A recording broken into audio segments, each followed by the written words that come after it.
Welcome back, everyone, to your podcast, our podcast, the Popular Side Podcast. As always, he's Yinka Yusuf. Hello, people. How are we doing? And I'm Aki Adike. Yinka, we're recording late again. We're recording on a Monday, 28th of April, 2025. Mm-hmm. So this will come out on a Tuesday, the 29th. Hopefully by that time, Arsenal would have beaten PSG. Oh well, you said it. So I think I told you I'm gonna miss that game. I'm actually going to be in a board. I'm gonna be in a board meeting. God help me. God help you. I hope you don't have a pivotal role to play at that board meeting. I mean, and you don't have papers to deliver. What can I say? I'm a lawyer. They probably don't want me to be there in the first place. But I have to be there. You've been bang in the middle of a presentation. You're like, goal! Like, I will. I'm actually flying. I'm flying into Boston. I'm flying back on the same day. So I will, keep a straight face. I will not look at my phone until the break. I will literally not look at anything. So it will be okay. It will be okay. Plus, I'm confident. Plus, I'm confident. So I'm not worried about nothing. I'm not worried about nothing. It's all good. It's all good. All right. But we got a lot to get through, so let's hit it real quick. Let's go straight into it. Okay, so we're gonna do a very, very, very quick league review and preview. We're gonna talk about the Champions League semifinals, the men coming up Tuesday and Wednesday. The women just happened. We got to talk about that real quick. I did not watch it, just telling you in advance, but we got to talk about it. There's a lot going on. You did. I'm sure you did. I'm sure you did. And then we've been kind of teasing the NBA. We need to get into it because the first round is pretty much almost over now. And then we had a major story in the NFL draft that we also must get to. All right. So that's the agenda for today. All right. Let's see if we can do this in about 90 minutes. Okay. Let's do it. All right. So Yinka, I'm gonna start with our newly christened segment, the most impressive thing I saw this week. But this time it will not be the most impressive. It will be the most ridiculous thing I saw this week. And I'm talking, of course, about Real Madrid. They are unraveling. Yinka, they are unraveling. They're acting like children. Of course, I agree with you. I totally agree with you, Aki. It is a sad sight. I'm sorry. Yeah. It's a sorry side. It's a sad side. And I mean, like I said last week, my respect for the club has kind of gone down. Rudiger threw a water bottle or whatever at the coach for the what? Referee. Yeah. The referee, sorry. For While what? it was on the bench, Yinka, it was already out. It was already out. And to be fair to the refs, Aki, right? The guy, the game was well refereed. I didn't see even the major. No, Aki, chill. That Rafinha penalty, it was a dive. I know, it was a but dive. The one before that should have been a penalty. It wasn't called. The one on Ferran Torres should have been a penalty. It wasn't called. What's the kid that was at Arsenal pulled Kubasi down in the first half? Nothing was called. Pulled him all the way down. You mean Ceballos? Yeah. Yes. Yeah. Ceballos pulled. I think it was Kubasi pulled him all the way down. Nothing. But Aki, at that particular point, if that was the flash, that was the main point of that game. He had given a penalty. What would your EPL refs have done? Given a penalty. It would have remained a penalty. Yeah. Let's protect our quote and unquote cult. Let's protect Colleague. Yeah. the boys club, right? So that we're not. And the guy, they called him to the monitor. And to be fair to him, I looked at the replay and I was like, Rafinha, that was, you should get an Oscar for that. That was a dive. It was actually tight. It was it made sense that he didn't see it in real time. It made sense that the referee didn't see it. It looks like a penalty. I agree. Yeah. It looked like a penalty in real play. Yeah, I totally agree with you. But on replay and slowing it down, he didn't. There was no contact, right? Yeah. Rafinha felt something coming and he just threw himself and rolled multiple times. A dive. It may not be a dive. Sometimes you feel something, you go down. Doesn't mean it's a dive. It booked him for a yellow card for diving. Well, which I kind of agree with, right? Yeah. But going back to Real Madrid, come on, guys. Come on. You can't be unraveling like this. Is it sense of entitlement? Is it indiscipline? Yes. What is it? It's horrible. And like I said, it's not just the players, it's not just the club, it's all of them. The only person that seems to be not involved in this is actually the guy they're about to fire, which is Angelotti. The coach. Right? Yeah, because he's lost the room. He's lost the plot. He's lost the room. He's lost everything. He's a dead man walking. And everybody knows it. They don't listen to him. They don't listen to him. So I have a lot to say about this. Let me get through it real quick. So number one, let me talk about Barcelona first. They don't respect Real Madrid. They're absolutely way too arrogant. That game should have been put away. Okay. And they almost lost it because of their approach to it. Right? To me, there's a golfing class. Barcelona had the class of La Liga, possibly Europe right now. Right now. But they didn't take Real Madrid seriously, which is interesting to me because Real can just break away and score a goal. They still have those players are no less talented today just because they're playing as part of a really bad collective, and they almost paid for it. Right. So, a couple things here and there. This thing, I mean, it was 30 seconds, 20 seconds away from extra time. And then you're right back just firing the ball. And the only reason Koundé got that chance was Brahim Diaz, who was 20 yards away from Koundé, or Koundé was 20 yards away from Brahim Diaz, and Koundé got to the ball before Brahim Diaz because nobody at Real Madrid runs, Yinka. Nobody at Real Madrid runs. So that's the first thing. Barcelona, they need to change something, right? So that's one. A lot of unhappy faces when they were substituted for Barcelona was also very interesting to me. Dani Olmo was really unhappy when they took him out and brought in, is it Femini? What was that? Fermin Lopez. Fermin Lopez, So I thought I'm like, hey, is this something? That was interesting. Of course, Lewandowski was not fit enough to play. There was a bunch of stuff happening, right? I was happy for Ferran Torres. I've always thought it was really solid. He took his goal extremely well.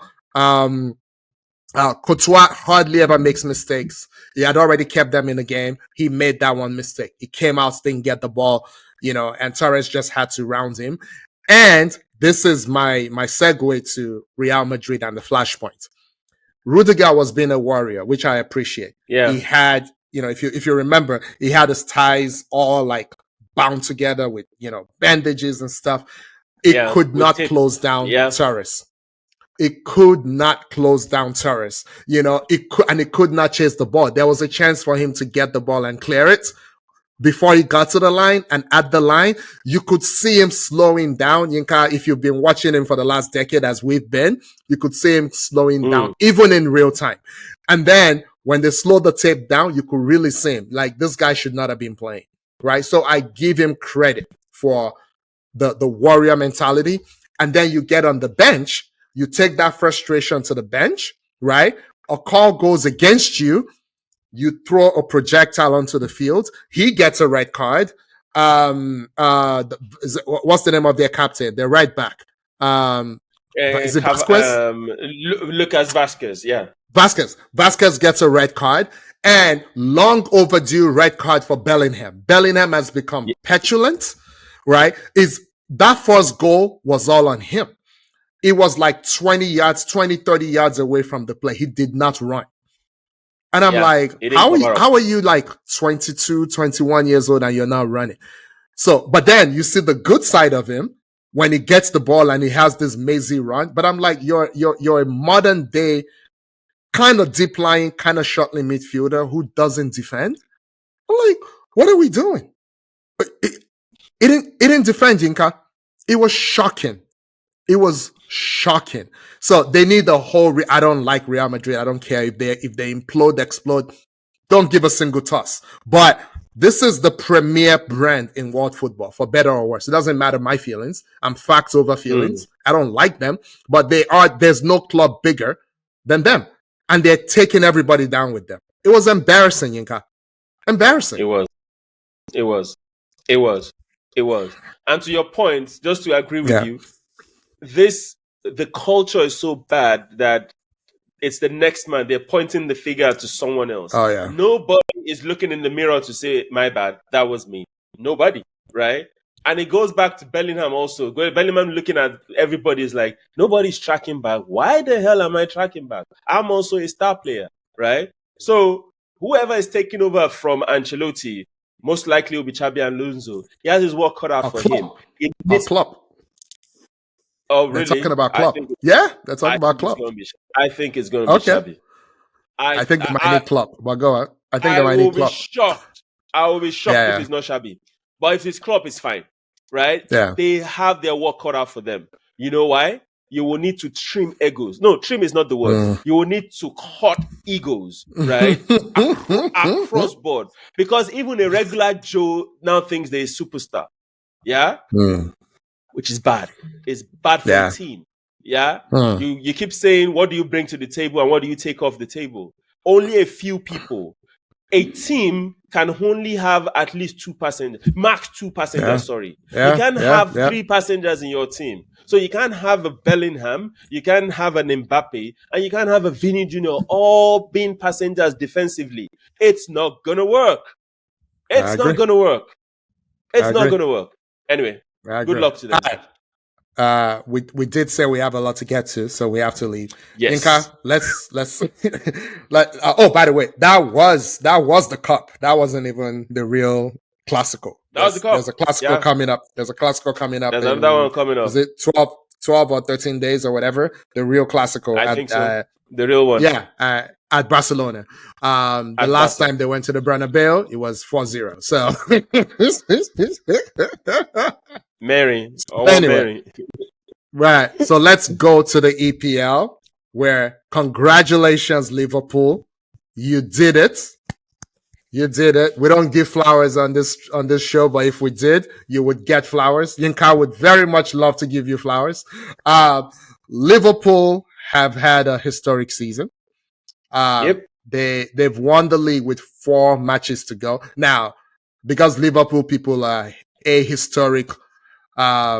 hysterical humans by nature, they think this is the greatest thing that's ever happened. It is not. The Invincibles won with like 6 matches to go. And then they had 6 matches to try and be invincible and did it. But this is not about the Invincibles. So this is not the earliest anyone has ever won the league. Even in more competitive times, other people have won with more games to go. But this today is not about anybody else. Today is about you. You guys are you're congratulations. You're the tallest midgets. I hope you're right. You're Leicester. You're the tallest midgets. I hope you're very happy with yourselves. Yinka, go for it. I can just keep it at congratulations. Yeah. They won. You don't like Leicester. Let's keep it rolling. Let's keep the peace. Let's everybody enjoy. God. Y'all deserve it, right? You played the best football. You had the fittest team. When I maybe not necessarily the fittest team, but in terms of the people that the injuries are affected, you're not top table. You understand? I saw something on TikTok or one of the socials. I can't remember which one. And they were kind of analyzing which teams had the most looking at the player that was injured, the status of the player within the team. Is he a star player? Is he a starting player? How long they were out for? So they built something like a coefficient. So like they put numbers to the methodology. And on the table, I'll start from the bottom. Forest had the least impact, then followed by Villa, then Leicester, then Southampton, then Bournemouth, then Wolves, then Palace, Fulham. Liverpool were 12th on the table, right? Okay, that's mid-table. That's not bad. Mid-table. Then if I start from the top, Arsenal is top by far. Then Spurs second by far. Then City, then Brighton, then Chelsea. So if Arsenal and City, your top competitors, were more impacted than with injuries than you, right? It says a lot. But there were people. I mean, you should still give it to them. Yeah, the opportunity was there, and they grabbed it with both hands. Congratulations to Liverpool. Well deserved. Salah had a fantastic season. I'm happy for Slot. And whatever banter they throw at us right now, Akin, is well deserved. I'm not even going to respond. I'm just going to let it slide. It is what it is. I'm getting it from members of my own family. You know. Yeah. But that's okay. They deserve it. Oyinda, her mom, her uncle, it is what it is, you know. So they deserve it. But we have to name check a few people, right? So one, Klopp. This is Klopp's team. You know, Klopp had the vision to rebuild this midfield. You and I for years were panning Henderson. And I'm like, how can you be so brilliant as a manager and trot out Henderson every season? And then at the end, he finally got actual midfielders. I'm like, now you're in modern football. This is how modern football is supposed to be played. Not just bombing right and left backs, you know, connecting directly with outside forwards. So that's one. Slot for coming in, not being intimidated, not feeling the pressure to be Pep, okay, which I really appreciate. Is his own man. Any Liverpool fan that says they were happy for him to come is a liar, right? They didn't know him. They're like, Mr. Slot, we were now familiar with your game. That's what they should all be saying to me, because they did not know this man, right? So, but him coming in, keeping his head down, that quiet confidence that he gives them, it's really impressive. It won't get the plaudits that it truly deserves, you know, because he has superstar players who suck up all the energy in the room. Like Van Dijk is a massive personality. You know, Salah is, you know, the best forward in the world this season, maybe, you know, and, you know, Trent is going to Madrid. So he's what everybody will be talking about, but Slot deserves a lot of credit. I agree. Van Dijk for coming back from a truly horrendous injury. It took him 2 seasons. He may never go back to what he was, and he's also 33. But what he is already, I mean, he's already head and shoulders above everyone else before his injury. Coming back to this level, maybe not the best he ever was, but still better than most people. Really amazing. Konate going from to almost Van Dijk level. Truly amazing. Your favorite, Gravenberch. No one knows his name. Many can't say his name. Just totally consistent. McAllister is like 2 feet tall. You saw the goal he scored yesterday. Doesn't matter. You know what I mean? From carrying Messi's water to, you know, to being a really, really, really integral part of Liverpool. And we can go all the way to Gakpo. On and on. Who wasn't trusted to be a starter, even though the starters were misfiring. But every time he came on, it was impactful. He did something. But the king of them all, Salah, I don't have his numbers in front of me, but he's had a historic season. Like, he's done things that I think have never been done before. And the season is not even over. Okay? Like, people are going to pay, they're going to offer £150 million to buy Alexander Isak, who is a number 9. Who has no other goal-scoring threats outside of him, so everything goes through him. And his numbers are like 2/3. His goals numbers are like 2/3 of Salah's, and his assists don't even come close. It's insane. This should not be happening. It should not be happening. You know, to your point, go on. You can. Salah 28 goals. Is number one highest goal scorer this season. 18 assists, is number It's one this crazy. season. So goals contribution, if my math is correct, that's 46. That's 46. That's crazy. That's 46 GA in a season, right? It's crazy, man. It is And crazy. I think the last 2020 we had was Henry, I think. 20 goals, 20 assists. Because Yeah, it I was don't Henry. think I think KDB got close. He didn't last, do it. yeah. KDB didn't do it. It was Yaya last. Toure didn't do it. Saka was on pace, right, before he got injured. Because Saka was at 11 goals and 13 assists, or 13 goals and 11 assists. I don't remember when he got injured. So everybody was, can he do it? Can he do it? Henry that season finished with 24 goals and 20 assists. For those who are wondering. And I don't think anyone did it before Henry. I don't think anyone has done it since. So Mo Salah, So all I can say is Mo Salah, Liverpool, amazing. Yeah, amazing. Amazing. And for me, if anyone talks about Ballon d'Or and one, it should be in the top three. It probably would still get my vote, but I understand these things are not just about individual brilliance, and Barcelona, whatever. So it is what it is. And honestly, when Rafinha doesn't play well, Barcelona struggled. Like on Saturday, they struggled. He should have finished that game off. But everybody's silent about that. Have you noticed? When he has a bad game, everybody's silent. So he should have finished that game off. It goes back to the European media are fans of the Spanish League or fans of Barca or fans of Real Madrid. I've seen this. The propaganda is and right. Brazil. And Brazil, you can see it. He's had horrible games for the past 3-4 games. He's not played up to the standard that we've known him to play to. There's been cricket, silence. Nothing. Nobody's saying nothing. Nobody's saying anything. Yeah, you can understand that is the agenda. The motors are rolling in the background. But like I said, I don't even care about Ballon d'Or. Whatever anybody wants to do Ballon d'Or, they can do. But for me, it's a shame that because when Henry, I don't think that was Henry's. Should have been Ballon d'Or season. I think it was another season when he lost it to Pavel Nedved, which was a joke because Henry had like the most whatever season, and they gave it to Pavel Nedved because he won with Juventus. So that happens. They didn't even win, Aki. Wait, that wasn't the year they won? They didn't win. They didn't win that year. They just got to this final and they didn't play and they lost or so. Or in the semis they lost. God. So the only reason why they gave him was because they said he played very well in the Champions League 1 and 2. Juve won the league and it wasn't even Juve's best player. He wasn't.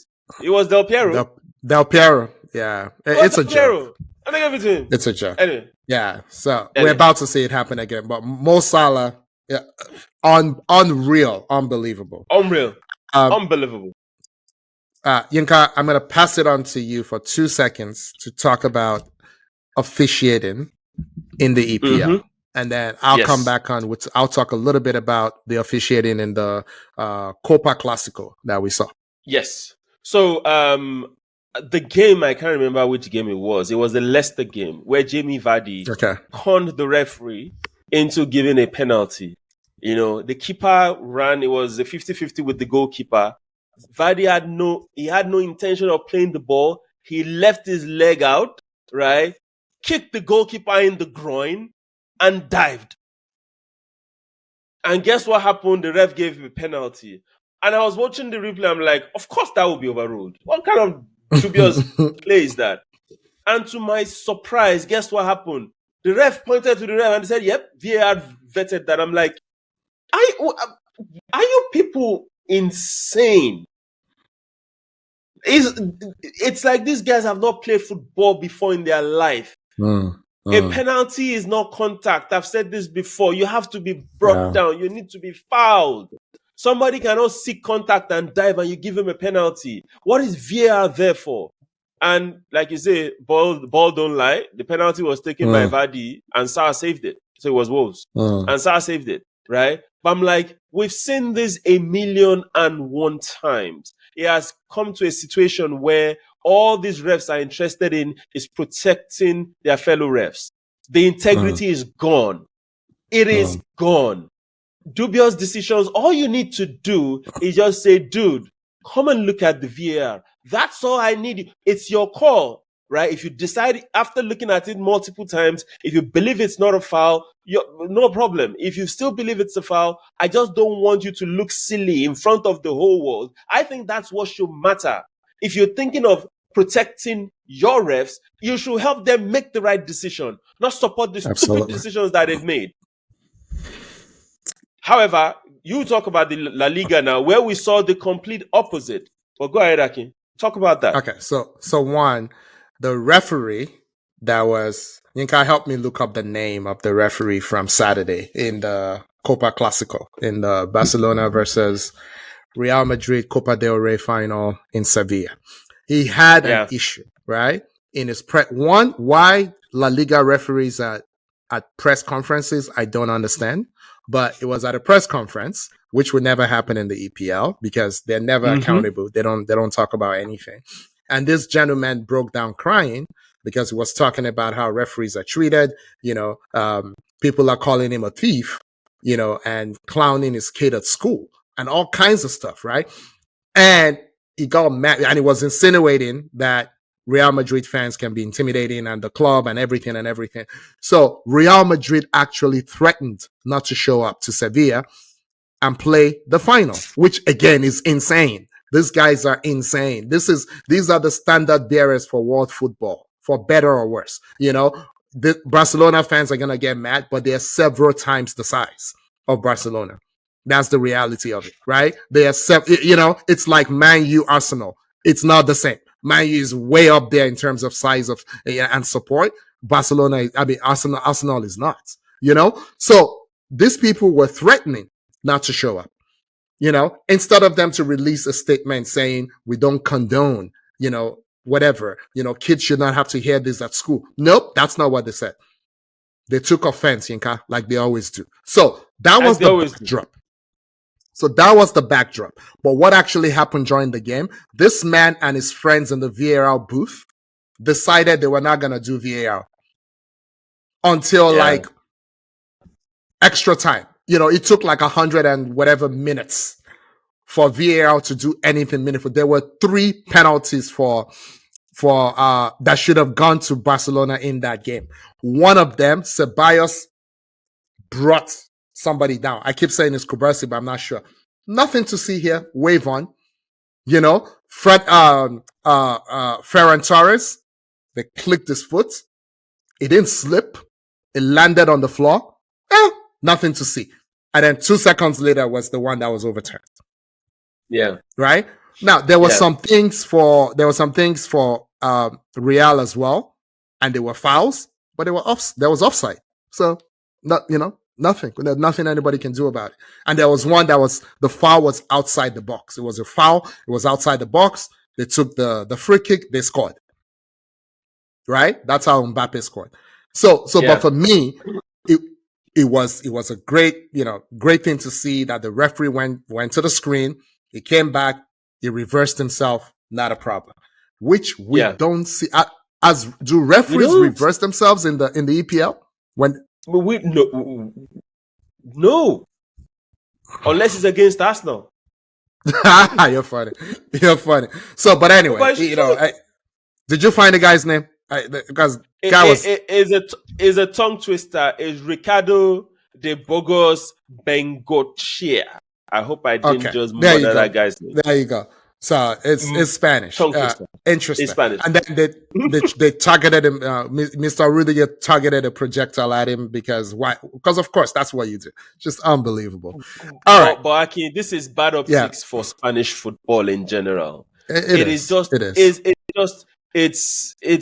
a house of comedy at this point.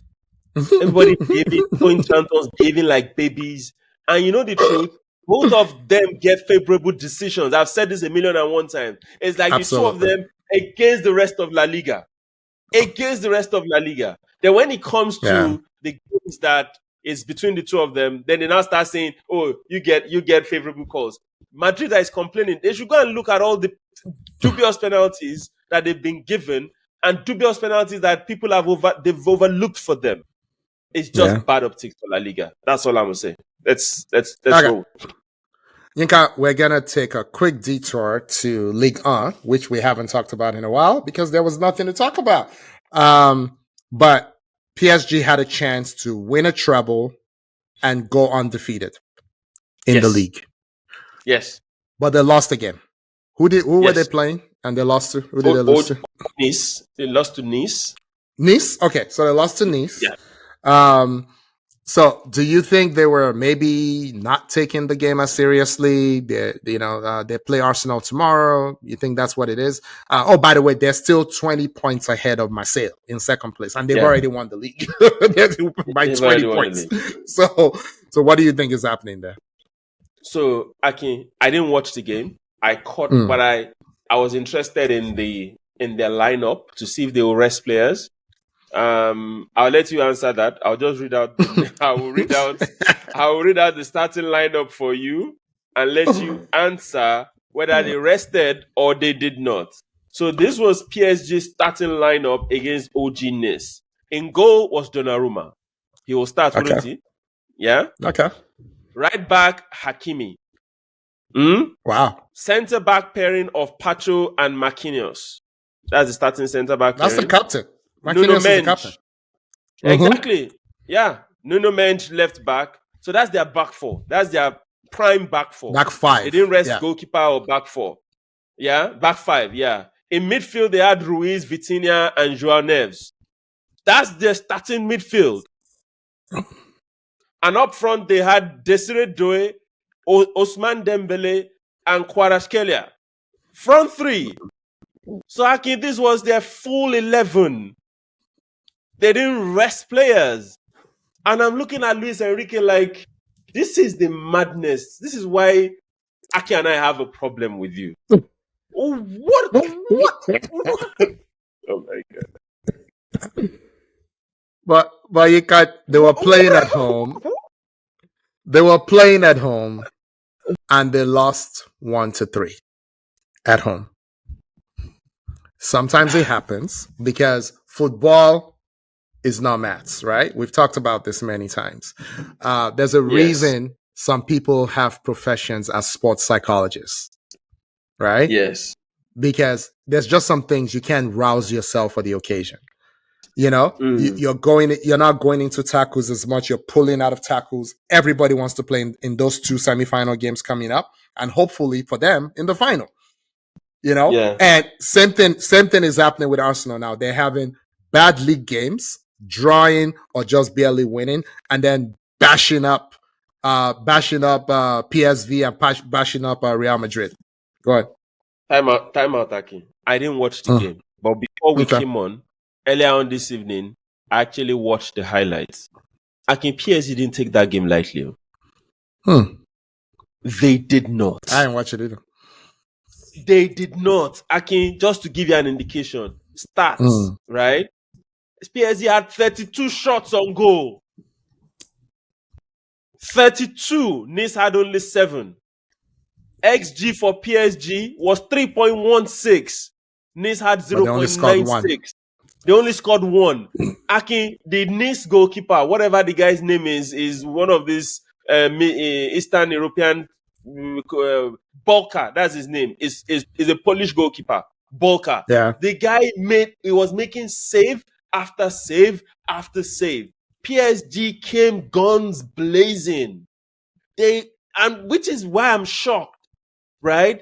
In this kind of game, what you need to do is I need to keep my players fresh, and at the same time, I need to keep them safe. So you do what Arteta will do. Give them 30 minutes, right? Give them 25 minutes. Spread the game time for everybody so they stay fresh, but they don't exert or overexert themselves. This guy went guns blazing against OG Nice, and he blew up in his face. So now you've lost your unbeaten record and you have overplayed your starting 11. Bayinka, what do we always What is say he doing? No, but what do we... So, okay. We always say this man is a madman, right? We always say that. I've never heard anyone praise his tactical genius ability or whatever, as a player, it was beyond reproach, right? But what else stands out about this guy as a player, if you remember? Please remind me. What did he do in Spain? He He moved. and go on. He He and moved from. He Figo. moved. What's his name? Luis Figo. It was Luis Figo now? He and Luis Figo and Fat Ronaldo. What did they do? And he's the They only they played for both Spanish sides. player. Yeah, They they played for moved. Real They played for Madrid both and sides. Barcelona. Yeah. So he was the Spaniard in the trio, right? Yes. Luis Figo is Yes. Portuguese. He doesn't owe anybody's Yes. father any Doesn't allegiance. know anybody anything. Yeah. And Fat Ronaldo is Brazilian. What does he care? Yeah. But Luis Enrique is Spaniard. And he played for both sides. Because he's a crazy man. Right? So he's a crazy man, he just keeps showing it and proving it. He doesn't care. So I guess we shouldn't be surprised. I guess that's my point. Well, I think that's it, right? So I don't know how that would now impact their psyche for the Arsenal game. But I think they'll be fine. It will still be a good game against Arsenal. But I was just surprised. I wouldn't do what he did. I wouldn't at all. But anyway. So you know one thing though. So normally, because of all the travels and stuff, when you travel in, they allow you to take the second slot for press conferences on the day before your match. Yeah. This crazy man elected to go first. Right? So again, it's just is unpredictable. This is just what he does. Right? So they flew in or took the Euro train, whatever it is. I don't know if they fly or take the train from France. And then instead of Arsenal would normally, like the home team would normally do the presser first and then the road team to allow them some time to rest and all that. No, It's like, I want to go first. So they went first. Good luck PSG on Tuesday. We'll see how they luck. I guess. Good luck how? We don't want them to have good luck. What is wrong with you? Stop it. Okay. There's very few title races left. Let's go to Serie A. Inter lost at home to Roma. I believe that happened on Sunday. Today is Monday. Yep. Inter lost at home to Roma. And now they've played the same number of games, 34, as Napoli. And they're down 3 points to Napoli. And that loss is the difference. They've drawn the same number of games. They have the superior goals difference by 10. The only difference between them right now is that Inter lost to Roma yesterday. So analyze that. Yes. So once again, Inter had one eye on Barca, and it was obvious, not necessarily in the starting lineup. They have a robust squad, so they were still able to put up a decent team, but they looked a shadow of themselves in terms of the way they played that game. It was like Wenger will say, they played with their handbrakes on. On. That's how it felt like to me. And I looked at, and this is where coaching and motivation matters. Yeah. I think a lot of players want to play the Champions League. So even those that started, they were like, you know what? I want to give myself the best opportunity. And they had that at the back of their mind. Yeah. So I look at their starting lineup. It looked a decent team. It didn't look bad. It's just that they didn't play well. They didn't play well at all. And Napoli right now, they are just fine ahead. What's his name? This Scottish young man, McTominay, is all of a sudden is looking like Frank Lampard, man. He's just popping in from midfield, getting the goals. He's looking like a star player. He scored both goals against Torino. Yeah. He scored both goals against Torino.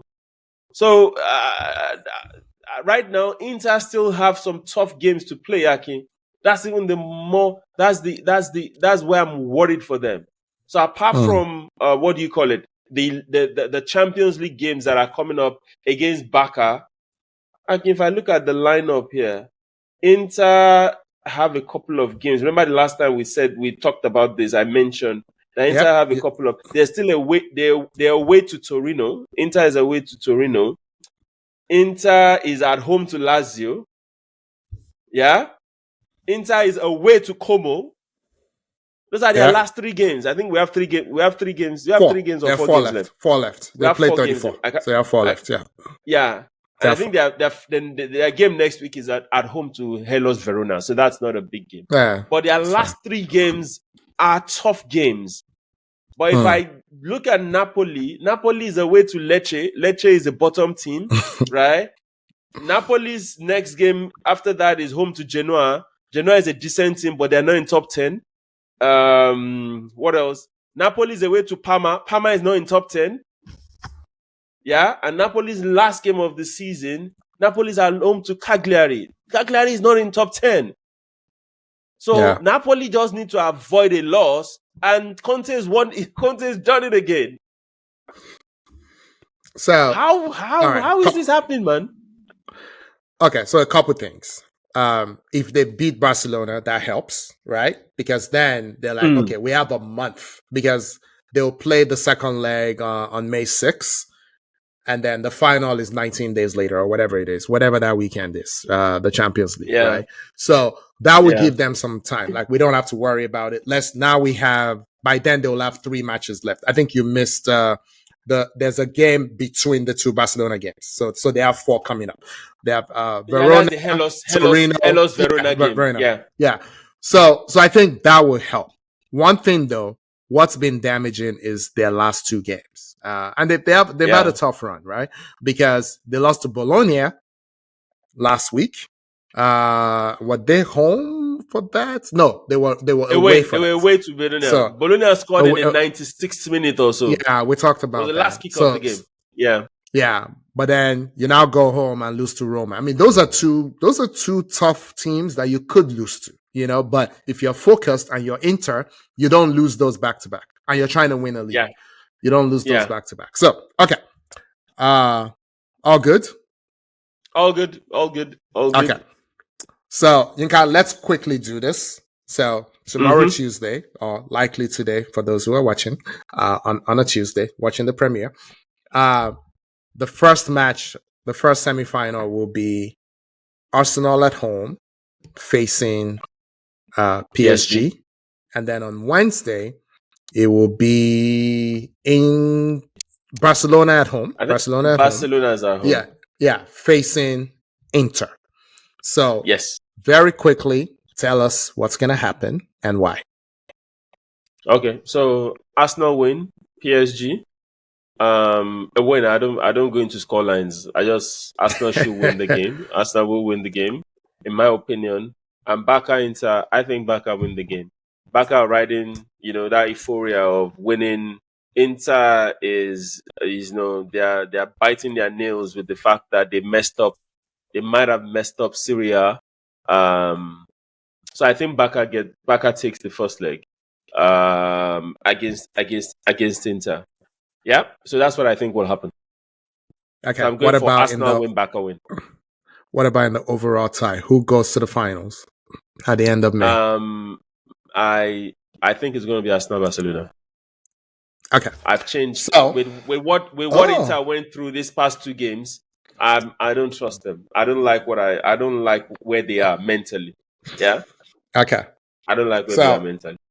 I believe I said Inter might be the most complete team left in Europe when we were in the quarterfinals. And that was why I was worried for Bayern Munich, right? I don't think they're the best team. I said at the time, they may not be the best team. Barcelona may be the best team. I don't know. Or maybe Arsenal are the best team. I don't know. But they seem to me the most complete. Like, if you had 100 million and you had to go fix any of the quarterfinalists, I think that is the one place that it's not that obvious, what they really need. There's some older players that you could upgrade. Okay, so I think let me do Inter versus Barcelona first. I think Inter would present a problem for Barca to solve. I don't know if they can solve it, and I'm gonna use Arsenal as an example. In the round of 16, when Atleti were going up against Real, I told you I would rather face Real. You thought I was crazy. Our friends thought I was crazy because on the European stage, I'm not gonna call it parking the bus because they have a 23 goal scorer, so I'm not gonna say Atleti parks the bus with all the talent they have. But they're the closest to presenting you with a low block to break down. They're the closest to it. Yeah. Right. And if your only interaction with La Liga is through highlights, you won't appreciate what I'm about to say. But if you think Lamine Yamal blows by every left back in La Liga every opportunity, then you don't watch La Liga, because that's not what happens. If you only experience Lamine Yamal through highlights, that's what it looks like. In reality, there's plenty times that it doesn't go by anybody. Yeah. Right?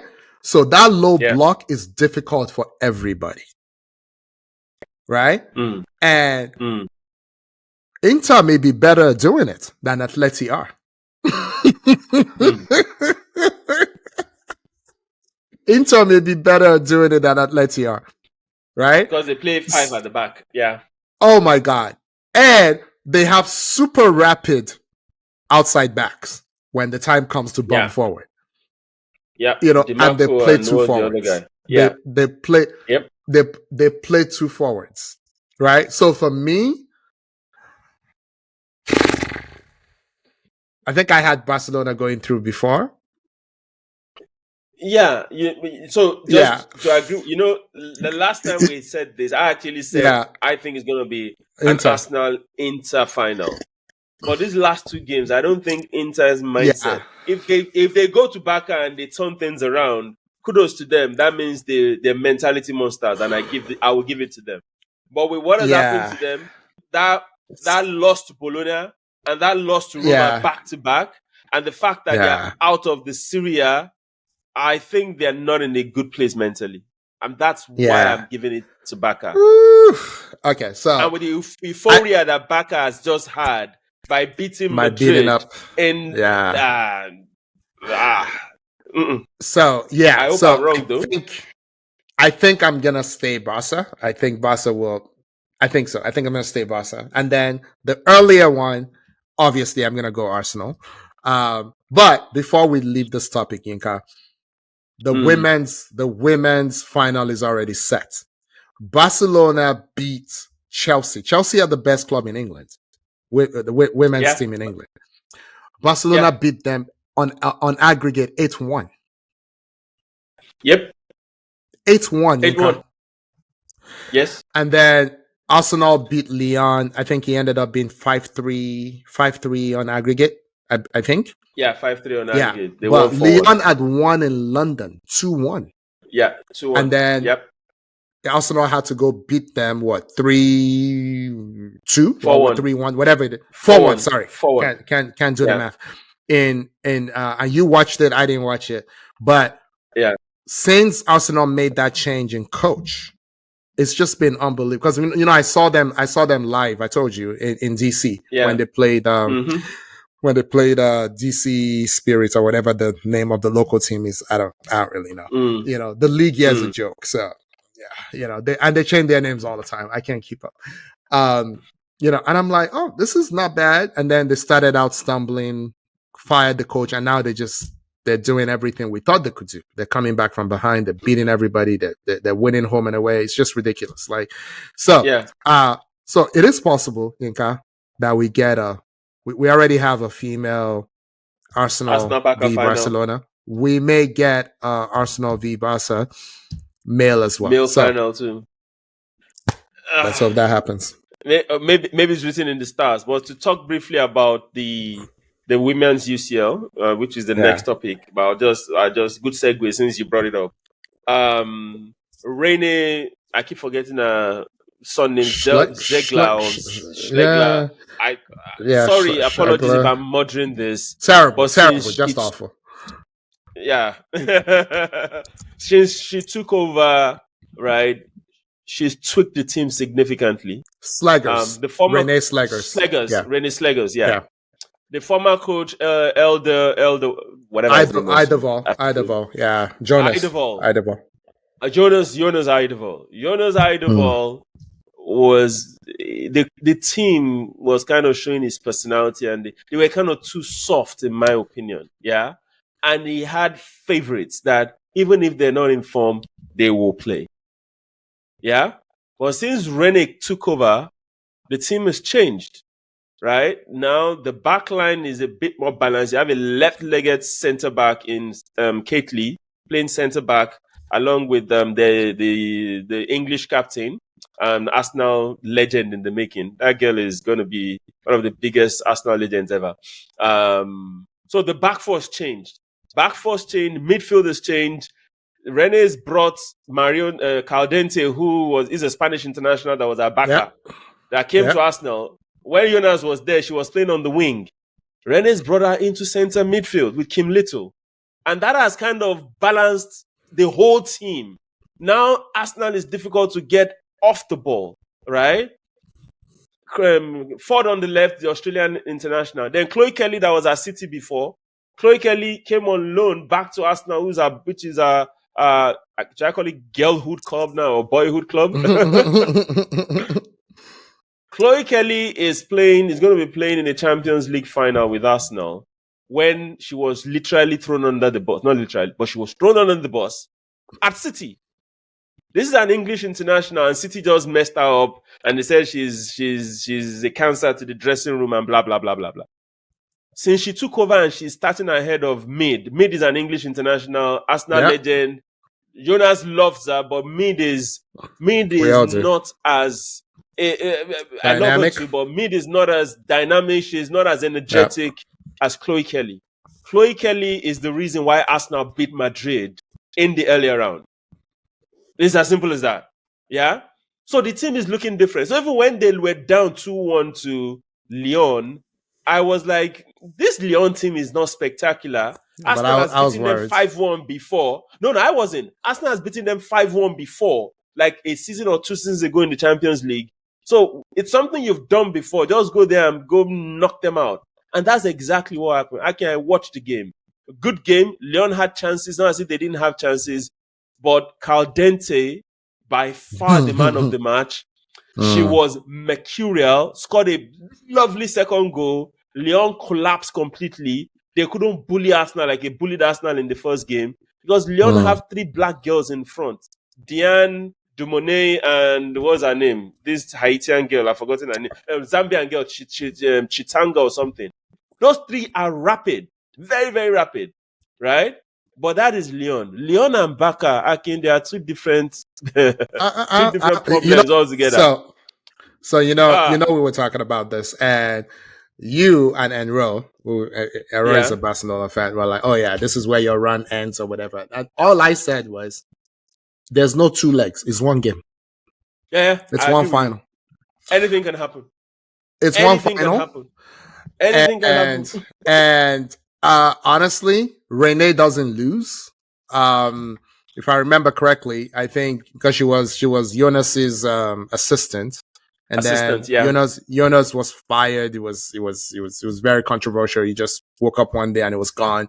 And then she was 11 games unbeaten, and then before they even confirmed her as the permanent, so she really doesn't lose. Now she also doesn't play Barca every day, and I know, I think Chelsea are still better than Arsenal, and Chelsea just got pummeled by Barcelona 4-4, 8 goals to 1, but so I can here's the thing. Chelsea are not that they're better. That statement you made is questionable. Okay, right? Tell me why. Arsenal play better football than Chelsea by far. Okay. Chelsea are a bully team. They play bully ball. Okay. Yeah? So even when Arsenal played Chelsea over in the EPL, the first game was under Jonas. Chelsea beat Arsenal 2-1. The second game, Arsenal should have beat Chelsea like 4-0. Chelsea ended up winning 1-0 via a dubious penalty in the 89th minute. So I can't really say. I think Arsenal will give Barcelona more headache than Chelsea. Chelsea came to that play to be defensive, right? Madrid and Barca's defense is not the best. It's not the best. Let's be frank about it. So you're making my argument now. You're making my argument. That's what I'm saying. I'm making your point. But that Barca team, Akin, those girls can play. I'm not forgetting. Oh, we know. They have players on the bench, Akin, that will walk into Arsenal's team. I'm sorry. Is that? No, it's but anyway, it's real. Fingers crossed. We're hoping we get an Arsenal Barca final. And the road to the final for the male, for the women for Arsenal is kind of similar is looking similar. We knocked out Madrid, the men and the women knocked out Madrid. Then Arsenal played Lyon. Arsenal is playing PSG for the guys. Barca is waiting in the final. Yeah, let's see how it goes. Okay, let's move on. Yeah. Okay. Fingers crossed. So, Yinka, let's shift gears a little bit, right? So I know a lot of our fans are not big NFL watchers, but for those who are not familiar, the NFL draft happened this past weekend. Started on a Thursday night. So the NFL is massive, right? The roster is 53 active, players. With several other players on practice squads up to like 80, total.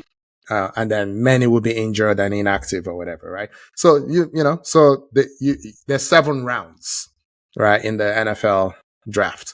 32 teams going snake format. So Thursday night was the first round. And then second and third rounds on Friday night.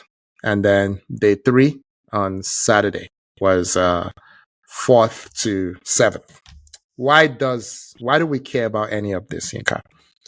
There was a quarterback, Shedeur Sanders, who is the son of Deion Primetime Sanders, who is currently the coach of the University of Colorado, where he coached Shedeur for 2 years. Before that, Jackson State University, a historically black college. And he also coached him in high school. In fact, Shedeur has never had a head coach other than his father. A head coach other than his dad. Okay. Yeah. So all the mock drafts had him as a high pick, right? Some even thought he might go number 3 overall to the Giants. And some thought to the Browns at number, I think the Browns were originally number 2 before they traded down. But I was paying attention to this, Yinka. And on the eve of the draft, there were many reports that he didn't interview well. His father had said earlier that there's some places he would not let him go to. And even the woman interviewing him was like, really? Like, would he listen to you? It was like, who is he not to listen to me? I'm paraphrasing kind of thing, right? Yeah. So there was a lot of that going on. And now you do a lot more social media than I do. This has been politicized. This is a black and white thing. It's been racialized. And there's many angles we can approach this from, right? So let me quickly give you my take, and then I want to hear yours. So my take is this. I'm raising kids, you're raising kids. I tell the kids, you're responsible for your effort, not the result. If you show up and you work hard, I'm happy. I'm proud. Don't care what the result is. If the result is quote unquote bad, I'm here for you, right? I would be embarrassed and disgraced if you don't show up, if you don't work hard. The only thing you owe me is your effort, And so again, I tell my wife all the time, I'm not a typical Nigerian parent. When my daughter, and I also don't go about saying my kids are the best thing that I ever lived. because other people's kids are smart. Other people's kids are capable. I don't do that stuff, right? And I told my daughter is 14. I told her when she was 11 or so that you don't have to go to college, right? This is truly how I feel. I'm like, what I want you to be is exceptional. Pursue your excellence. Excellence for you may not be college, right? Her true, in my opinion, being objective, her true superpower is writing, right? If she pursued that, she would be at the top of the food chain, of any food chain. If she went to school, she'll be a smart girl. There's a million smart girls. That's the reality, right? There's a million Yinkas and Akins, right? But you and I, as smart as people say we are, we didn't invent anything. Nope. You and I have not done anything special that 100 million other humans have not done or will do in the future. So, I mean, thank God we are who we are and we're doing what we're doing. But there's a reason people know who Shedeur Sanders is and they don't know who Akande Keye or Yinka Yusufa. Right? Yep. So this is how I parent. This is what I told her. I'm like, I'm not saying do it out of rebellion. I'm saying if at 17 you feel like you have the next great novel in you, go and write it. Yep. Go write it. Go and write it. Right? College will be there. You're smart enough. You're obviously smart enough to go to college. You and I know many idiots who went to college. It's not that big a deal. It's not the achievement. It's not the flex that Nigerians think it is. I have 5 degrees. I wish I only had 1 because the time I spent pursuing the other 4, I should have been spending it to make money. So if you tell me today to give up, I'll keep maybe 1. I will give up 4, so I can have real money in my pocket, and I'm joking a little bit, but that's how I parent, right? But to not tell your kid that when you're going to an interview, you show up, you're humble, you listen. I mean, some of the things we heard are very damning. Like there was one where they were telling him what was wrong with his game, and he said he wasn't willing to change. It was obvious he had never heard that thing from his dad. It was obvious. And then with all the connects that his dad had, he didn't really say, hey, all my connects, what do you really think about Shedeur? Not what do I want to hear. What do you really think about him? It's okay to be an average. You're already, in my opinion, compared to you and I, is already elite. We're saying amongst all the elites, are you truly elite? And it's okay not to be. So Yinka, I mean, this is the controversial part of it. Shedeur is a white quarterback. That's what the black people in America are not understanding. Deion Sanders, the most athletic freak. No, it's not just the pocket passer thing. If you're a pocket passer and you have a strong arm, God bless you. But Deion Sanders, the most athletic freak ever, who played in the World Series and the Super Bowl, raised the white quarterback son. That's the problem. And I'm saying that on purpose. I'm being controversial on purpose because we see tens of Shedeur Sanderses every draft who go undrafted, who threw a bunch of yards accurately in college and don't smell a single day in the NFL. So congratulations, is a white quarterback. Is an average white quarterback with a mid arm. High, high completion percentage. But again, it's because of the offense, dink and dunk, the Drew Brees type offense, right? 5 yards here and there, right? So yeah, he's going to complete at 74%. Kudos to him. But he didn't have the ability to throw it downfield, and they didn't design the offense to go downfield. So this is my little controversial take. I'm not as offended that he didn't get taken, and Colin Cowherd, he said something. He's a big fan of Shedeur, and to his credit, he said something today. He said he got worried after Friday, which was after the 3rd round when nobody picked him. And he talked to somebody. Actually, sorry. It was after Thursday, after the 1st round. He said he talked to a GM type in the NFL, and they said, if tomorrow, that's in the 2nd round, he doesn't go in the first 6 to 8 picks of the 2nd round, then it means he's being viewed as a backup, and it could drop because as a backup, you can't come with a circus. I'm not being offensive when I say that. That's what this unknown person said. That because you don't want your backup to have drama, and that's what happened. He ended up getting picked in the 5th round. He now has a chance because where he's going, there are no good quarterbacks. There's 5 quarterbacks, including himself. None of them is really good. The good one is old. The others are mid.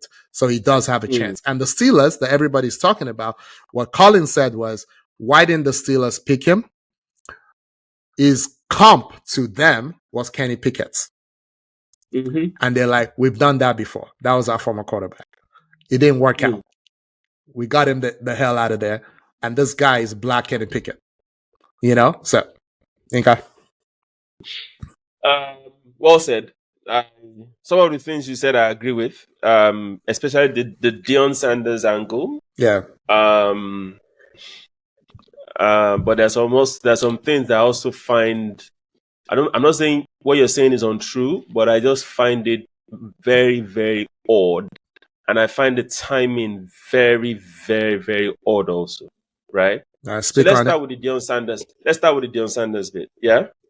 Prime time, we know who prime time is. He's loud, but one thing he often does, Akin, I don't like, how loud he is, but the guy puts his money where his mouth is, right?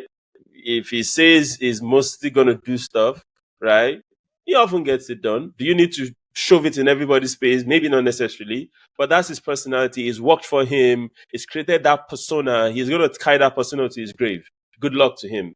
I don't have a problem with him. Now, a lot of people are saying the son didn't get drafted because of him. Akin, what Deion Sanders did, Archie Manning did several years ago with Eli Manning. It's nuanced, but keep going. I'll come back. Keep going. But you get what I'm saying. Yeah, right? It's nuanced. Yeah. But that didn't stop them picking Eli in the earlier rounds, did it? No. Eli had more talent, but keep going. Akin, I watched a bunch of Colorado games. I know, this nonsense that people keep saying that Shedeur is an average quarterback. Come on, guys. There were people they picked ahead of him. Yes, Akin, what are you saying? Stop all this nonsense. Not in the first round. But not in the first or second round. But keep going. You were being compared to the number 1 pick. It was your competitor. Cam Ward and yourself were the top 2. Yes, Cam Ward is better than you are. I'm not saying he's as good as Cam Ward, but he was clearly the number 2 quarterback in this draft. For the dude to drop to the 5th round, Akin, it is not because the boy has a problem. All of a sudden, a week to the draft, and they say one GM somewhere said, this is the same boy that I see talk, that I see interview, that is as humble as anything. He is the opposite of his father. If it is his elder brother, the other brother is the carbon copy of Prime. He doesn't have talent to match it though. He is, do you understand? He's just like Prime. Shedeur, when he was at Colorado, no offensive line. No defensive line. This guy got hit multiple times. Do you see him complain or say, what the hell are you guys doing? He threw his teammates under the bus a couple times, but go on. No, but Akin, generally, a couple of times, with the way they threw him under the bus, right? Where the offensive line ran through the defense and they're hitting him, and it's like, come on. If any quarterback would say, guys, give me a bit of protection. But this guy never. The 2 seasons at Buffalo, right? Jackson and at Colorado. Jackson State at Colorado, yeah. He presented himself very well. And I'm like, forget the father, right? The only reason why this young man fell to the round that he fell to is not because of him, right? NFL ran, and they ran like, how do I call it? There was an agenda, obviously, to say we need to teach these black men a lesson. Akin, you might not want to say it, but that is the honest truth. Oh, but you're not saying it all the time. But go on. No. We need to teach this guy that believes he can say anything. We need to teach him a lesson, right? And they've looked at the son and they've said, this is how we're going to teach you a lesson. Nobody should pick this guy. Akin, you cannot tell me. There was a guy Yes, I they can. picked who picked him? Was it Steelers? Who was the guy that picked? A 25-year-old that had almost a career-ending injury last year that played 4 seasons in college, whatever. You picked him ahead Longer. of Shedeur, and you needed a quarterback, and you still didn't pick him. It was in the 5th round that they now said, you know what? I think we've done enough. Let it go. Let it go. No. Akin, there is no way. You cannot tell me that a week to the draft, the news just started popping up that he interviewed, he said something's wrong, he said something. Who? Which interview? It was more than a week. So this is a Colin Kaepernick episode all over again. No, it's not. Is. No, it's not. No, it is. It is. Okay. Of course it is. You can't assume. I see racism everywhere. Like, if you want to get into the racism Olympics with me, you are going to lose. So trust me. Like, that is my arena. So what I tell you, if it is masked and it's an opportunity, right? Hear me out again. When I say it's racist, maybe that's not the proper word, right? But they wanted to teach Prime, the father, a lesson. Because of what he said, my son is not going to go, I'll let my son go wherever. And it's the father, he can say whatever he wants to say. And he says, oh, I want to coach I think he said that I don't mind coaching my son in the NFL, right? And maybe the teams, to your credit, maybe the teams are like, we don't want this baggage that comes with this young man, right? The father will be a distraction. The father went to Colorado. Colorado, that was a non-entity. Apologies to Colorado. All of a sudden, their games were on prime time. Every ESPN, FS Sports. So this guy comes with a lot of baggage. Do we want this baggage, right? And I think, and I might not be 1,000% correct, I get that. But Akin, come on, man. Come on. So, Fifth round? Yinka, I love the passion, right? I love it, right? Like I said, you spend way more time on social media than I do. But I've seen versions of what you're saying, right, on social media, right? Let me tell you why it's wrong. Okay, and it's not even close. So again, I'm gonna go back to Colin Cowherd again, not Colin Kaepernick. You had the right name, the wrong surname. It's Colin Cowherd. I know Cowherd.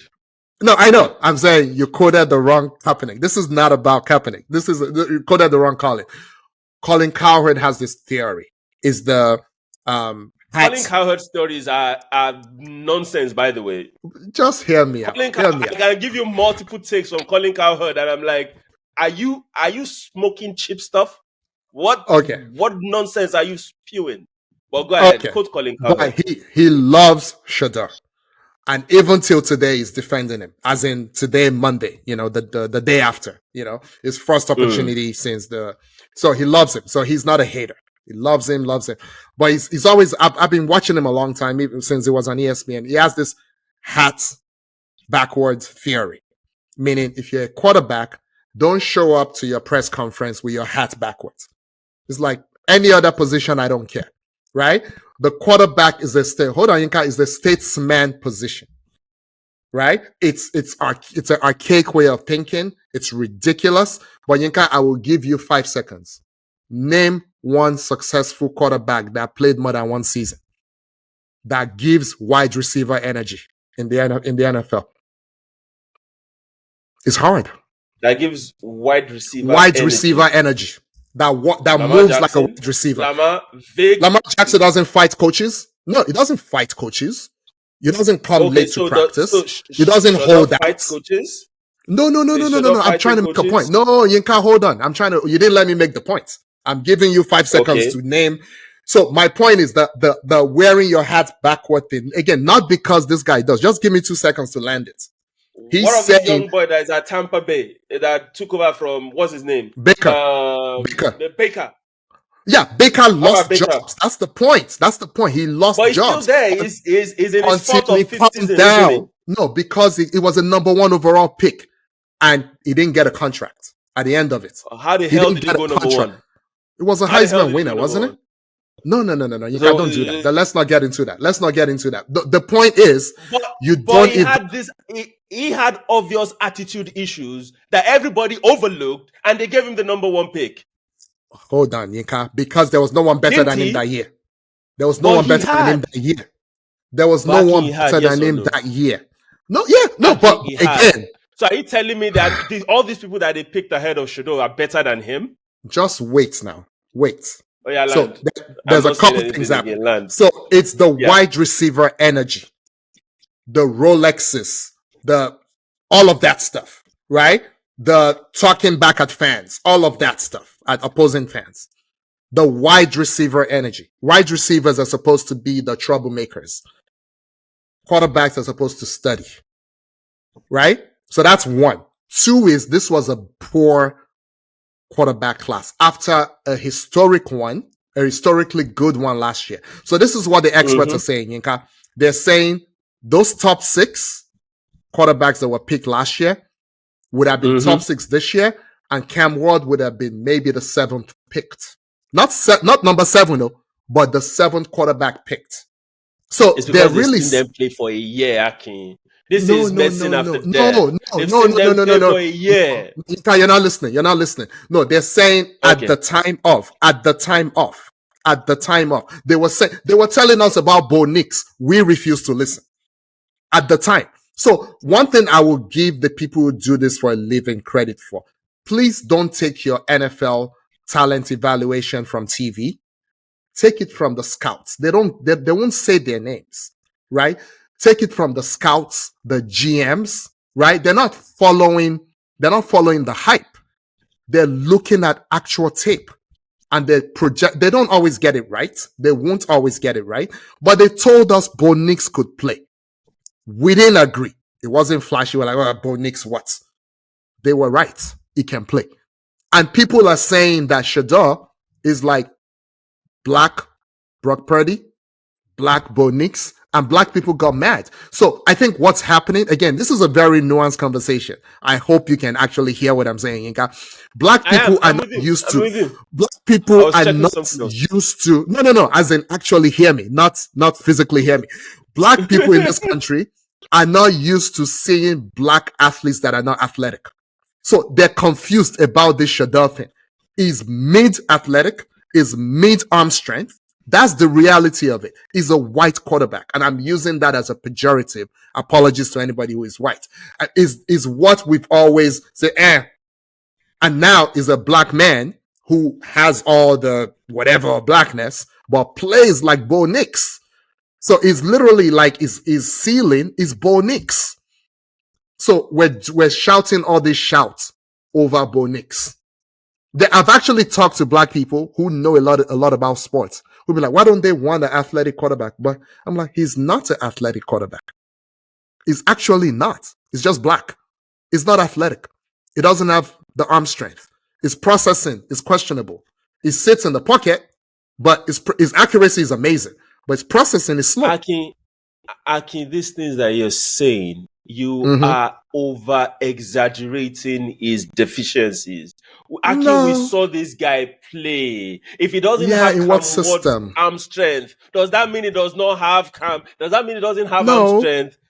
Didn't you see him throw bombs to what's his name, Travis Hunter at Colorado? Yeah, that was more about Travis. That was more about Travis than anybody else. So that's more about Travis. That's more about Travis.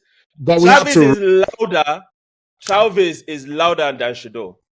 How about wide receiver energy? Remember, wide receiver energy. Travis, when they gave him his jersey, he still did the Heisman pose right there.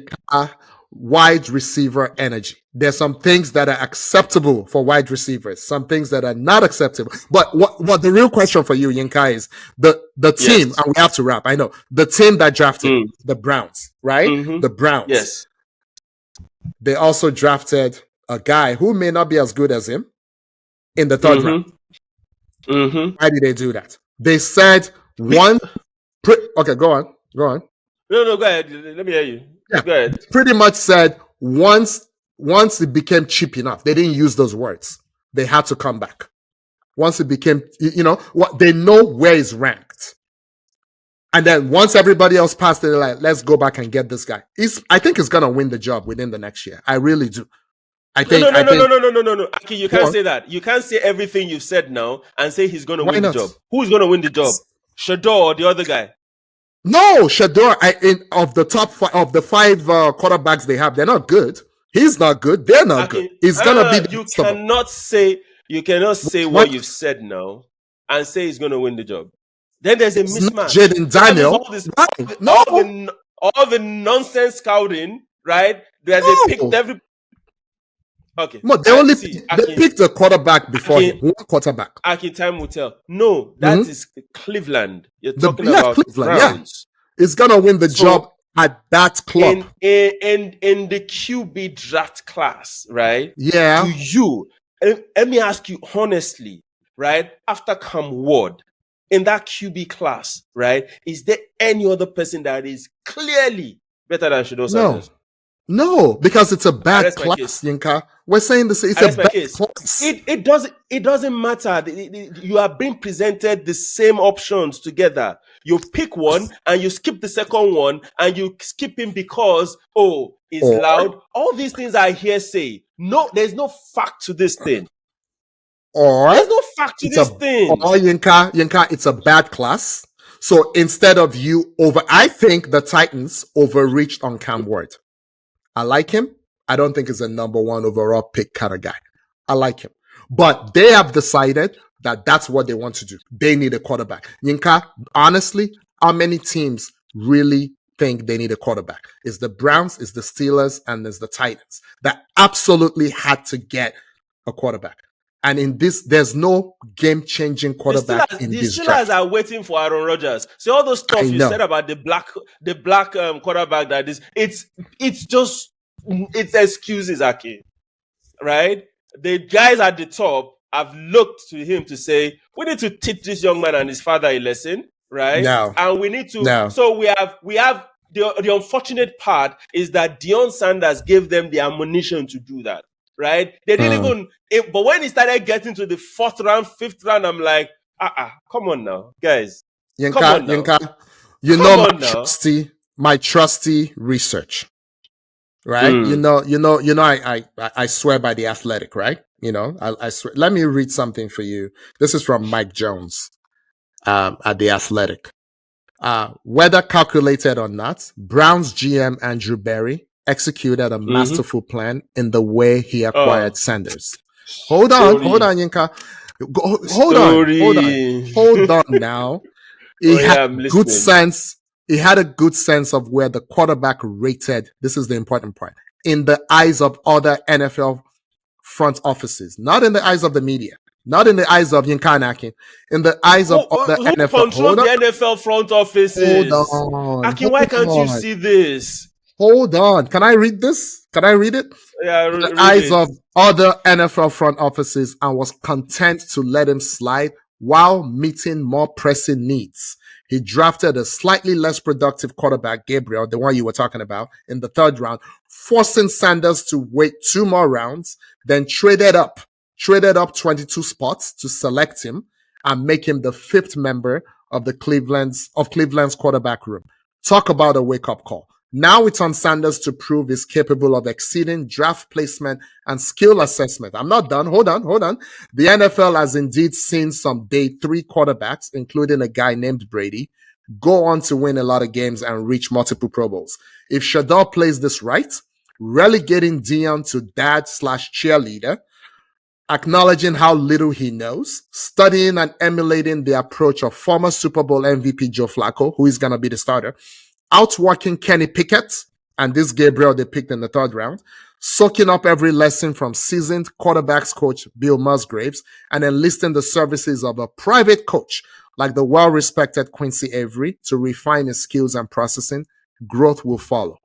These are people that know what they're talking about. Everything you said now, you could say the same thing for Cam Ward. And I think the Titans have made a mistake. But they've So what are we then saying, Aki? You're going around in want circles. other teams You're to going make around in circles. proof. You know what? You know what? All I'm saying, and I'll repeat it again, right? Yeah. It's very, very simple. Uh-huh. Unfortunately for Shedeur, Dion gave them the ammunition, right, to do what they did and say we're justified. That's all I believe. That's what has happened here. Talent-wise, there is no way in hell that this guy should be going in the 5th round. And that's my case. Okay. We'll come back to this several times. But Yinka, see, because of you now, let's wrap by talking about the NBA playoffs. So, like we said last week, first rounds matchups are going on. One is already over. We knew this was going to happen. We predicted a sweep. The Grizzlies were swept by the Oklahoma City Thunder. Mm-hmm. Yeah, OKC Thunder. I think the future of Ja Morant is in flux at this point. I can't see him staying in Memphis. I agree. I think they look disjointed. He's not the player he used to be. Ant Edwards is way ahead of him now. He doesn't play defense, and I don't think you can keep relying on highlight reels for the rest of your career. But let's leave that to the side. Let's start in the West and just talk about. So that was the West. Let's stay in the West. Let's talk about the 3 other matchups in the West. There's a really tight one going on between the Nuggets and the Clippers, right? The Clippers had a chance to go up 3-1. No. Sorry, the other way. No, Clippers had the chance to go 3-1. Aaron Gordon had a last-minute dunk, and it was 2-2. Yes. Now it's 2-2. Yeah, so the game goes back to Nuggets to Denver 2-2. So game 5 is in Denver, game 6 is back in LA, and the potential game 7, if there will be any, will be back in Denver. The Rockets Warriors, that's a tough one going on. Golden States are leading 2-1. Yeah. Rockets are the number 2 seed. The next game is in San Francisco. Is a Golden State. Houston needs to win that. If they don't, I think it's curtains for them. For them if they don't win that game. Quick one on that one, Yinka. So, Jimmy Butler is injured for He's back for game 4. Golden State. He's back for game 4. Okay. That's a problem because I think Houston's problem is generating offense. That's the real problem. And controlling it. They're going to get physical with Steph. It's hard to get physical with Steph when he has options. Right? Yeah. So that 3rd game was pivotal. They needed to win that 3rd game. They didn't. Yeah. And now it's going to be a problem. Okay. It's even worse for the Lakers. It's worse for the Lakers who needed to win the 4th game. Now they're down 3-1. You all know what the record of being down 3-1. The record is terrible. 90-something%. Yeah. It's almost impossible. The game in itself, both games, I think Bron is now. You can't. The game yesterday, Akin, he didn't score a point in the 4th quarter. Bron did not score a single point in the 4th quarter. Timberwolves outscored LA by like 15 or so in the 4th quarter, right? And in the last minute, you had the chance to inbound play and you messed it up, and the opponent goes to get a 3-point play. In the playoffs, right? It shouldn't happen. But Bron is 40. I'm not even gonna go into the good discussion and say that's why you're not. No. I'm not even gonna do that. It's bad.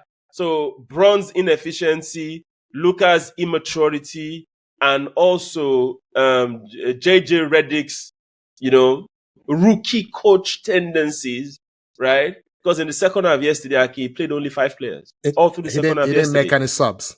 Because that's the thing. It was being petulant. It was trying to tell his GM that he needed a big man. And he needed depth. Right? But Inka, I have a lot to say about this one. I told you I had a hot take. And I don't do hot takes. But my hot take is LeBron needs to retire. It's time. It's done. Steph needs to retire. I don't care how many threes he plays. So they are is cheating at this point because they're taking advantage of advanced medical science and possibly other things that I would not mention. to keep playing because the money is too good. Yinka, if they were making 2.5 million, like players of old, they would not be playing. So let's stop the nonsense. So let me tell you something. I love LeBron. So remember, I always say people's character versus their sporting character can be very different. Right? Yeah.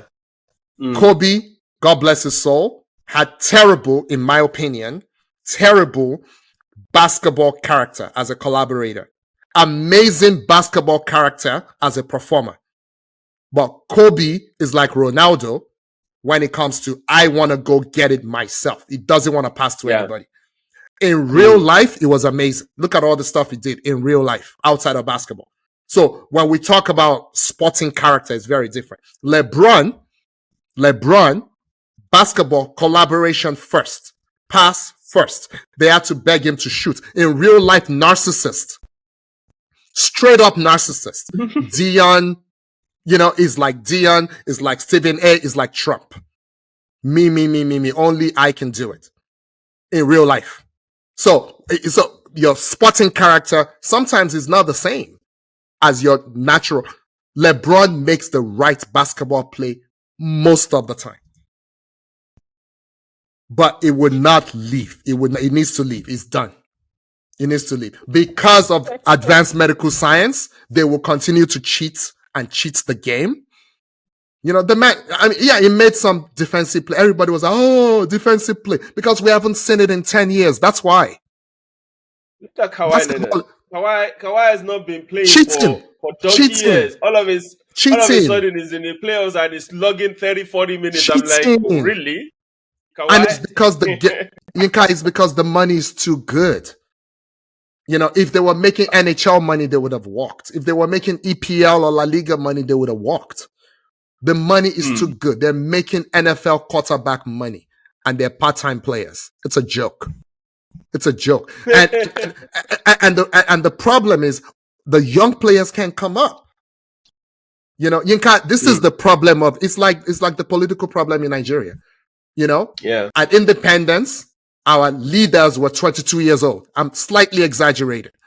You had heads of state who still lived 60 years after they were no longer head of state. And then you wonder what the problem, they won't leave. Why would they leave? They got in there young. It was a structural problem. British were leaving. They didn't plan to leave. They had nobody to take over. So your governors were governor at 27. So they're going to be there forever. They're never going to leave. No one leaves like a good job unless you push them out. So that is the problem. I'm like, Ant Edwards should be the face of the NBA, the domestic face of the NBA. It won't, because it's LeBron. He has to go. It's time. I don't want to hear about Steph Curry anymore. He needs to go. So that was my hot take. I'm done. Let's talk about the East. So in the East, all games are either 3-0 or 3-1. No surprises there. The Knicks had a controversial win yesterday. Was it yesterday or the day before yesterday? It was so bad. It's so bad. That was a foul. That was a foul. Of course it was a foul. I saw it in real time. It's the home team. How you will swallow the whistle right there for the home team at that particular point in time, then what's the home advantage for? What is the home advantage for? The disrespect. That would have been 3 free throws. It's the disrespect to Piston. I'm sorry. I don't hate the Knicks, right? I actually love some of their Knicks players. on my team. I love the Knicks. I know. I love Bronson. I love Josh Hart. I love those two guys. I just don't know why. They just I don't really like Hart too. But Kat had a fantastic game. It made two great plays. It made two great plays. That step back 3-pointer was clutch. I wish Brown could do that. But yeah, Piston were robbed. And NBA came and they acknowledged. I'm like, what nonsense. Just keep quiet. Just shut up. What are you doing? What are you acknowledging? What nonsense are you doing? What are you acknowledging? I don't. So anyway, I have another hot take, if I may. I have another hot take. Go ahead. And I'm maybe jumping the gun because you haven't talked about the Bucks. The Bucks are done. Stick a fork in them. Send Giannis to New York for Cat. Done. Because he won't stay. You know why? Because they made a massive mistake when they traded for Dame. Dame does not play defense. Dame has never played defense in his life. So now and they have Dame is they injured trade. now. He's done his ACL. No. Oh yeah, no. Achilles is done. Achilles. He's done You his don't Achilles. come back from Achilles. You don't come back. Yeah. It's done. Even if you come back, you have 50% of yourself. I remember the only reason this Kobe and KD. You can look at how much medical science has advanced in a decade. A decade ago, Achilles, you're done. You come back, you're saying 50%, you're really like 10% of what you are. And if you're not named Kobe, you don't even come back at that age. Yeah. Right? But Kobe was a crazy man. He came back. Dame at 30-something. Again, these guys are only playing at 30-something because they're making 50, 60 million. They don't play if they're making 5 or 6. Maybe that should be the rule. That if you can't play 75 games, you're making 5 million instead of 50. Yeah. They're cheating the game, Yinka. So they need to trade Giannis for Cat. That's my hot take. Go ahead. Why must it be for Cat? Because it's my team and I don't like it. I don't like watching them. I don't like watching them. I don't like watching Cat. I can't stand. I'm done. I can't watch him. I don't like watching him. But anyway, go on. So that's the status of the playoffs. If you ask me, I think the Clippers will beat the Nuggets. So I think it's going to be Clippers Thunder in the next round. I think LA are done, right? Warriors are going to beat the Rockets. This Rockets team, they're too young. Jalen Green is not, yeah. So I think it's going to be generate offense. Warriors. That's the problem. They can't generate offense. They can. Yeah. This is playoff basketball. This is not regular season. Cleveland coming out. Cleveland will beat the Heat. Pacers, Bucks. So it's only Cleveland, Pacers next round. Knicks, I think Knicks Celtics next round. Your Knicks are going home. There's no way they beat the Celtics. We always lose to the Celtics. We always lose to them. Yeah. So I have a couple things. So one, Ime Udoka is an amazing coach. He can really coach. Really coach. Amazing coach. Right? He can really. It would never get his due because of the shenanigans in Boston. But he's an amazing coach. If they can get a real, number one and number two, they would do some damage. And when you go into his team, no matter how number one or number two you are, you will play some defense. You will guard somebody, or you will sit on the bench right next to him. Or you will sit on the bench. So that's the kind of coach I like. So that's my number one take, right? Mm-hmm. Number two, the Knicks are still a mess. We're less of a mess than we've been in recent times, but we're still a mess because of our coach. We need to do something about the coach. You can't be playing people 47 and a half minutes during the regular season. That clearly doesn't mean anything. You can't. Like, look at Brunson. Brunson was hobbling on one leg all through the game yesterday. You can't do that. The young man. And he still had clutch upon clutch plays. Yeah, it did. It did. It did. And when I see what Randall is doing for Minnesota, I have to blame Tibbs again. Yeah, it's shooting 43% from threes, Yinka. I mean, come on. That wasn't his reputation when he was with the Knicks. Why couldn't you get anything out of him? But Katz, I don't love your game, but he stepped up. He finally heard people talking about Kate Cunningham, and he stepped up. And then the final thing I'm going to say, Kate Cunningham is a superstar, right? He's not there yet, but he will get there.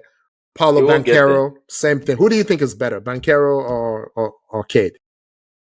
I think Cade has a more refined game than Banchero. Banchero is bigger, though. Banchero is bigger. Yeah, Banchero is bigger. Banchero is bigger, so he can play 3. He can play the 3. He can play the 4. Or the 4. Cade is a 2-3 guy.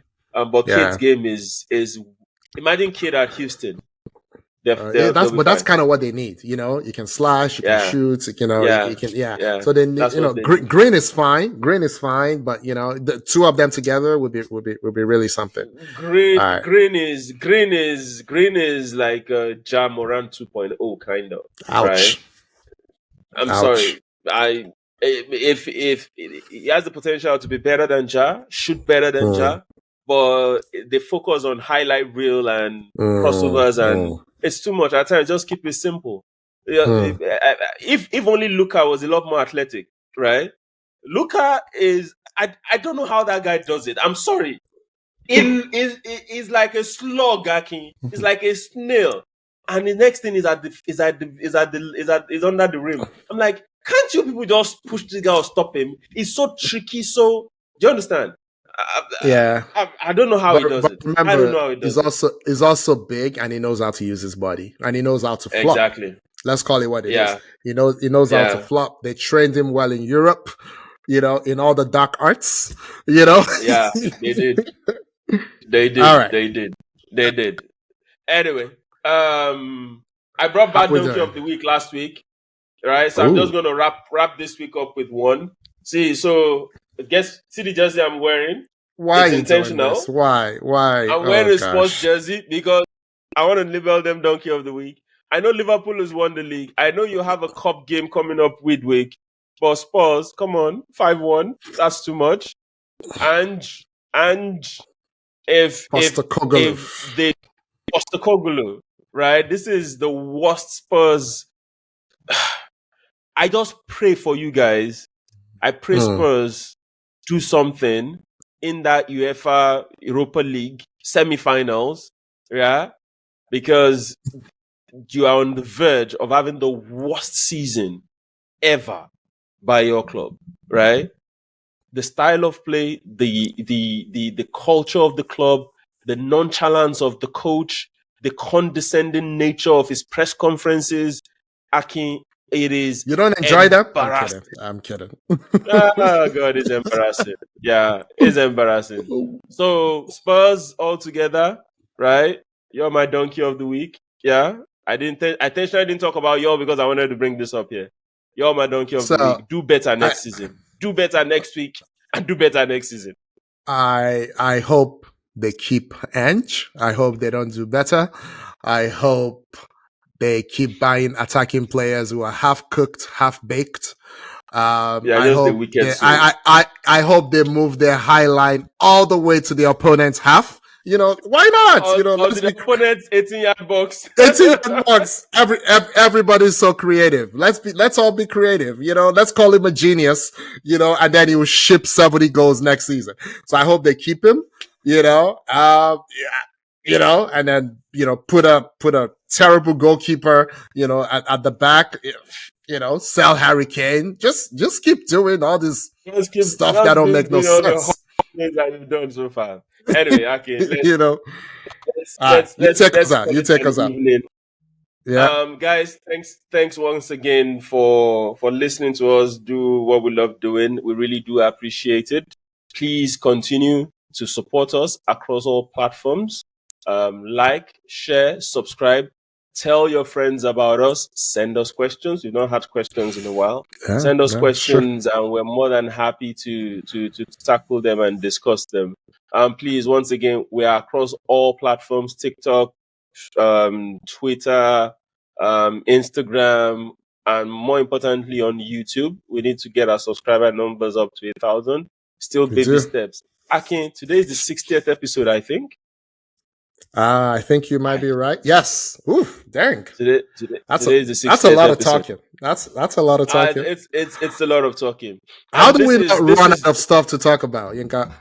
Yeah, I mean, if we're living in a world where people keep doing dumb stuff every week, how will we have Yeah, stuff to run out of talking because about? Spurs still exist. That's why Spurs still Spurs exist. exist. Yeah, Real Madrid are still petulant, and all that kind of nonsense, but this is just a lesson to people. Aki and I procrastinated about doing this for a long time.